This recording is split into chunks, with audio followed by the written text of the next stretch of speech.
Speaking of liberty.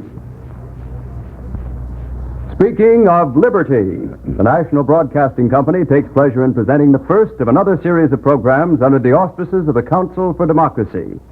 Once again, there will be free talk by free men every week at this time. And once again, our host is Rex Stout. Well, most of you already know Rex Stout as the author of baffling mystery stories and as brain parent of the corpulent criminologist Nero Wolfe. On these programs, you will come to know him even better as an outspoken champion of our American democracy.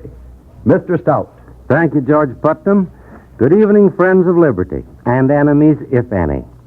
Our guest this evening is no enemy of liberty, but a true and tried and gallant friend. Karmer has written books, Stars Fell on Alabama, The Hudson, Listen for a Lonesome Drum, and currently a series of articles telling the story of civil liberties in America. He has just finished another book called Genesee Fever, which will appear in a month or two. And if it's as good as his others, anyone who doesn't read it will be missing something. What about it, Mr. Karmer? Is it as good as your others? So much better, Mr. Stout. Well, nobody can say we don't allow freedom of speech on this program, permitting an author to plug his own book. And now, Mr. Karmer, how about a plug for civil liberties, freedom of speech included, particularly civil liberties in a time of crisis? On the train this morning, I heard a man asking another man, what are we going to do with the American fascists? If he'd been asking you, how would you have answered him? What are we going to do with the American fascists? Why, nothing. Our country doesn't do things with its free citizens. Well, suppose you happen to think that the actions and utterances of American fascists are a real threat to our future and our institutions. That isn't the point, Mr. Stout. It happens that I do regard them as a threat, but that has nothing whatever to do with it. The American fascists are free-born citizens of a free country and are entitled to express their views as often and as openly as they like. That's what being a citizen of a free country means. I'm entitled to do the same thing. We couldn't do it in a totalitarian country, of course, but we can do it here. In a democracy, the right to disagree, to state one's free opinion, is fundamental. Certainly, Mr. Karmer. We are speaking of liberty, and free speech is one of the four basic freedoms. But even they, the dearest and best of all rights, are not absolute. Even they have their exceptions, or at least their qualifications. Would you say that the principle of free speech extended to a man falsely shouting fire in a crowded theater and causing a panic? It's odd that you should bring up that particular example, Mr. Stout. Why so? Because it was also brought up by the Supreme Court of the United States. Probably plagiarism, I hope unconscious. Chief Justice Hughes... It wasn't Hughes. It was old Justice Oliver Wendell Holmes. And he brought up the Man in the Theater case to illustrate where the guarantees of the Bill of Rights should and should not apply. What did he say? Well, I don't remember the exact words, of course, but the general idea goes like this. If a man's words or acts tend to create a clear and present danger of evil results, such as panic, he's no longer protected by his constitutional right to free speech. And if he isn't protected by it, he hasn't got it. And there's your exception. Whereas, if there isn't any clear and present danger, there'll be time for full and free discussion. So no matter how incendiary or dangerous a man's words may be, the general good sense of the people at large will be able to offset them. What are you looking for, Mr. Karmer? A memorandum I made. I thought I brought it along. Here it is. When you told me we'd been talking about civil liberties and free speech, I thought I might as well come prepared. This is something the late, great Justice Brandeis said, and I think it expresses the principle perfectly. May I read it? Please do. I quote Justice Brandeis. Those who won our independence by revolution were not cowards. They did not fear political change. They did not exalt order at the cost of liberty. Two courageous, self-reliant men with confidence in the power of free and fearless reasoning applied through the processes of popular government, no danger flowing from free speech can be deemed clear and present, unless the incidence of the evil apprehended is so imminent that it may befall before there is opportunity for full discussion. If there be time to expose through discussion the falsehood and fallacies, to avert the evil by the processes of education, the remedy to be applied is more speech, not enforced silence.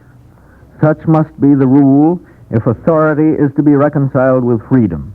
Such, in my opinion, is the command of the Constitution. I think that answers fairly completely the question of your friend on the train. It does. But there are other questions. I think I am historically justified in asking for another exception. In ordinary times, the opinion you just read covers the situation. But what about a period of emergency?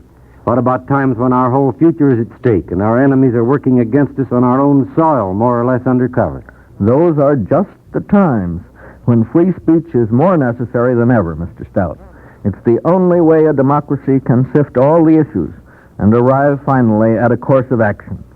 And sometimes, even when the course of action is decided on, the restraints can be voluntary instead of legal. Look at England today.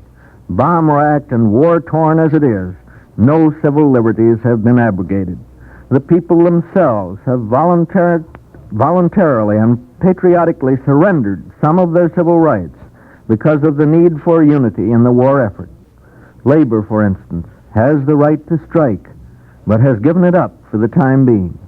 And if you want an example from our own history, even during the Civil War between the states, Abraham Lincoln did not suspend the country's civil liberties except in a very few cases. Didn't he? What about Vallandigham? Vallandigham talked for almost 3 years before he was finally arrested. And even then, Lincoln remarked that he doubted if it was really necessary. And there were a lot of others besides Vallandigham who kept right on talking. Of course, there were a good many cases in various military districts where free speech was suppressed and where newspapers were forced to discontinue. But in general, the Copperheads and the Northern Democrats kept crying for peace and accusing Lincoln of being a dictator right up to the end of the war. That sounds familiar. What did Lincoln say when they called him a dictator? He said he could imagine a sick man having to take emetics while he was sick, but he doubted if the same man would have a taste for them after he got well.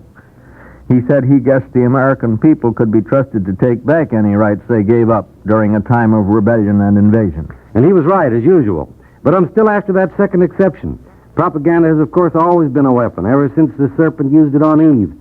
But its modern techniques and methods, compared to those of the last century, are like a machine gun compared to a squirrel rifle. Have you read Mein Kampf and Hitler's speeches, Mr. Karmer?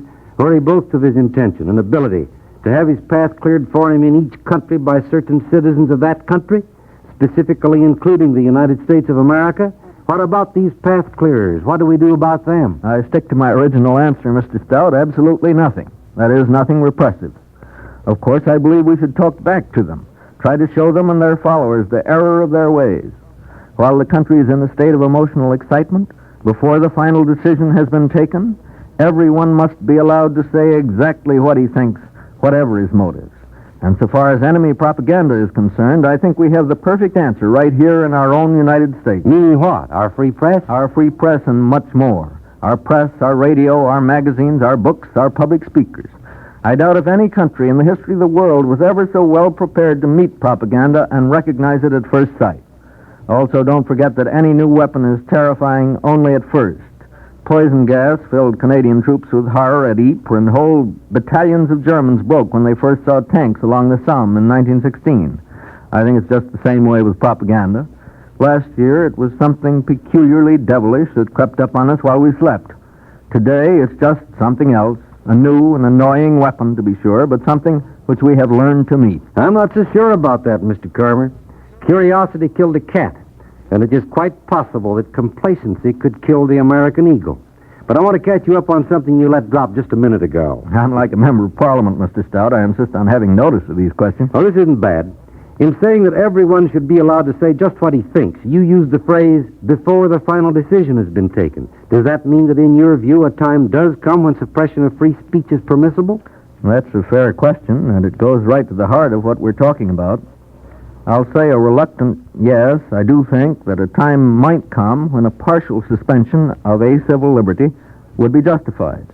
And I say that in the full realization that I'm on dangerous ground. Many thoroughgoing Democrats won't agree with me.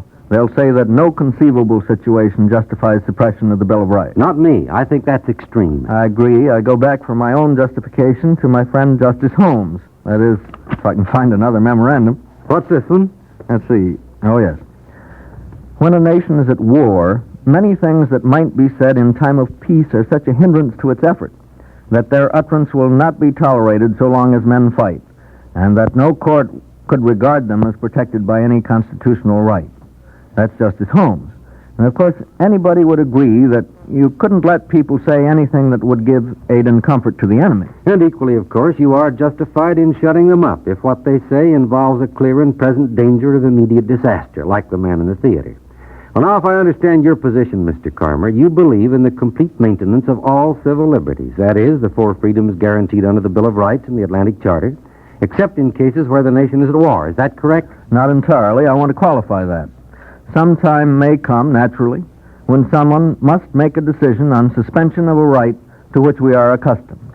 I'd say that the proper authorities to make the decision are the properly elected representatives of the people, either the Congress or the President, and that the only justifiable time is following a declaration of war or a declaration that a state of war exists, when our representatives agree that the country's war effort is endangered by expressions of opinion hostile to Now, it. watch your step, Mr. Karmer, if you visit Vermont over the holiday.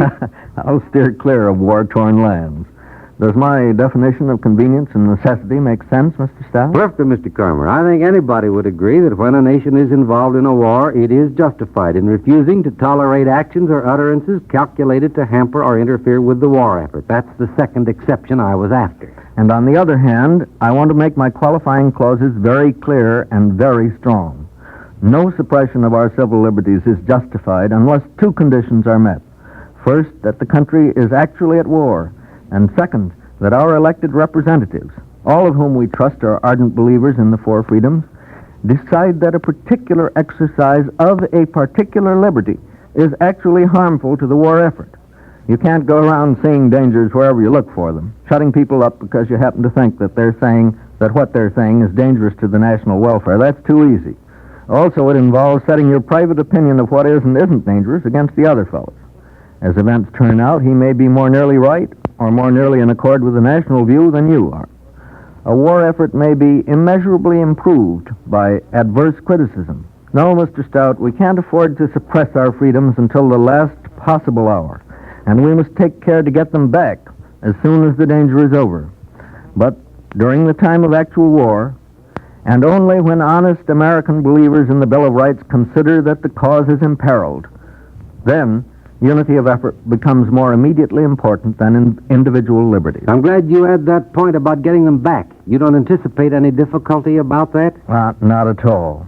I agree with Lincoln. When we give up our freedoms, we do it reluctantly and for a strictly limited time.